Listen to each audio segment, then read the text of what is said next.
మా family number కుర్రోడికి pass పోసుకునే రంధ్రంలోకి అంగంలోకి జరగెళ్ళిపోయిందనమాట అండి. చాలా సీరియస్ అయిపోయింది. నమస్తే అండి, నేను మీ బోనశ్రీను. మీ అందరికీ కూడా ఒక ఇంపార్టెంట్ విషయం చెప్పాలండి. ఆల్రెడీ స్కూల్ సెలవులు ఇచ్చేసారు కదండి. అయితే మన పిల్లలందరూ కూడా ఆడవాళ్ళు కానీ మగవాళ్ళు కానీ పిల్లలు ఎక్కువగానండి వేడి నుంచి తప్పించుకోవడానికి ఏం చేస్తుంటారండి, ఎక్కువగాని కాలువల్లో తానం చేయడం, అలాగే గోదావరిలో తానం చేయడం, నదుల్లోని అలాగే చిన్న చిన్న చెరువుల్లోని గుంటల్లోని స్నానం చేస్తుంటారండి. అయితే చేయడంలో తప్పేం లేదు, కానీ చేయడం వల్ల చాలా ప్రమాదం ఉందన్నమాట అండి. అక్కడ ఎక్కువగాని జలగలు ఎక్కువగా ఉంటాయన్నమాట. ఈ జలగలు ఎక్కువగా ఉన్న గురించి అవి చాలా సన్నగా ఉంటాయన్నమాట అండి.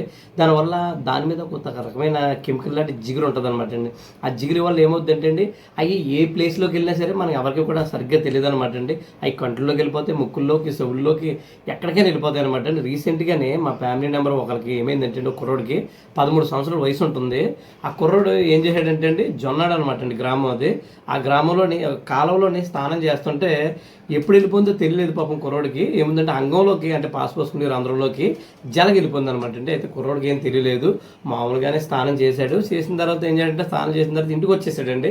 ఇంటికి వచ్చేసిన తర్వాత అక్కడి నుంచి ఊరు ప్రయాణం పెట్టుకున్నారు. వాళ్ళు అనకాపల్లి వెళ్ళారనమాట అండి. వెళ్ళి అక్కడ 10 రోజుల పాటు అక్కడ ఉన్నారండి.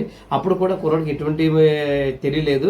తర్వాత ఇంటికి వచ్చేసిన తర్వాత ఒక రోజు ఏమైందంటే అండి, ఈ అంగం అంట బ్లీడింగ్ ఎక్కువైపోతుంది అనమాట అండి. బ్లడ్ ఎక్కువగా బ్లీడింగ్ ఎక్కువైపోతుంది. అయిపోతుంటే ఆల్రెడీ ఏం చేశారంటే, ఆ పక్కన ఉన్న ఆర్ఎంపీ డాక్టర్ గారి దగ్గరికి వెళ్ళారంటే, వెళ్ళి ఏం చేశారంటే డాక్టర్ గారు చూపించుకున్నారు. ఆయన ఏం బ్లీడింగ్ తగ్గడం కోసం ఇంజక్షన్ చేశాడు. అయినా సరే ఏం తగ్గలేదనమాట అండి. బాగా సీరియస్గా ఉంది, కుర్రాడు ఎక్కువ ఇబ్బంది పడిపోతున్నాడు. సరే ఏం చేశారు, దగ్గరలో అండి ఆ మెండపేటలోని శాంతి పిల్లల హాస్పిటల్ ఉందనమాట అండి. ఆ హాస్పిటల్కి తీసుకెళ్లారు. తీసుకెళ్ళిన తర్వాత డాక్టర్ గారికి చూపించారండి. డాక్టర్ గారికి ఫస్ట్ ఏం అర్థం కాలేదు, చాలా ఆయన కూడా కంగారు పడ్డారు.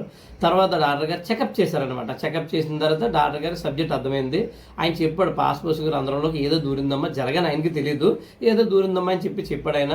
సరే అని చెప్పేసి డాక్టర్ గారు చాలా చాలా చాకచక్యంగా చాలా కష్టపడి ఆ రంధ్రంలోకి వెళ్ళిన జరగనే అంటే పాస్ పోసుకునే రంధ్రంలోకి వెళ్ళిన జరగని చాలా జాగ్రత్తగా లాగాడనమాట అండి. ఆ రంధ్రంలో అండి ఒక సైడ్కి ఉండి ఏం చేస్తుందంటే అండి, హోల్ పెట్టేసింది అనమాట అండి. హోల్ పెట్టేసేసి అక్కడ వచ్చి బ్లడ్ అంతా కూడా తాగేస్తుంది అది. అయితే ఏముందంటే అక్కడ ఇంకా కొన్ని రోజులు ఉంటే మాత్రం అది మన బాడీలోకి వెళ్ళిపోతుంది అనమాట.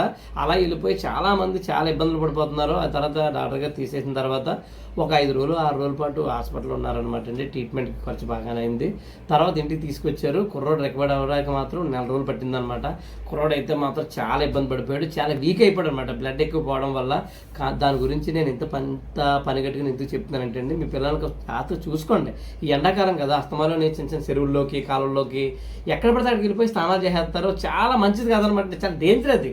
దానివల్ల ఏంటంటే జలగలు చాలా ఎక్కువగా ఉంటాయి. అవి ఎవరికి కూడా కనపడవు, చాలా సన్నగా ఉంటాయి అనమాట. అంటే రక్తం తాగే ముందు చాలా సన్నగా ఉంటాయి, రక్తం తాగిన తర్వాత లావు అవుతాయి, అప్పుడు మన కంటికి కనపడతాయి. కానీ రక్తం తాగక ముందు సన్నగా ఉన్న గురించి మనకు కనపడవు అనమాట అండి. అవి ఎక్కడైనా దూరేస్తాయి, ఎక్కడైనా మలద్వారం అంటే దూరేస్తాయి, పాస్ పోసుకుని రంధ్రంలో దూరేస్తాయి, కళ్ళులోని ముక్కుల్లోని చెవుల్లోని ఎక్కడైనా సరే దూరేస్తాయి అనమాట అండి. కాస్త మనం మన పిల్లల్ని కొద్దిగా అలర్ట్గా ఉంచుకొని పిల్లల్ని ఏ కాలంలోకి గట్రా తానం కలగకుండా కాచుకుంటే బాగుంటుందని నా అభిప్రాయం అనమాట. అదే మీకు అర్థమైంది అనుకుంటానండి. కాబట్టి ఈ వీడియో మీ బంధువులకి మీ మిత్రులు అందరికీ కూడా షేర్ చేయండి. ఈ విషయం తెలుస్తుంది, ఆ పిల్లల్ని కొంచెం జాగ్రత్తగా చూసుకుంటారు. అలా వీడియో లైక్ చేసి మన ఛానల్ని సబ్స్క్రైబ్ చేయండి.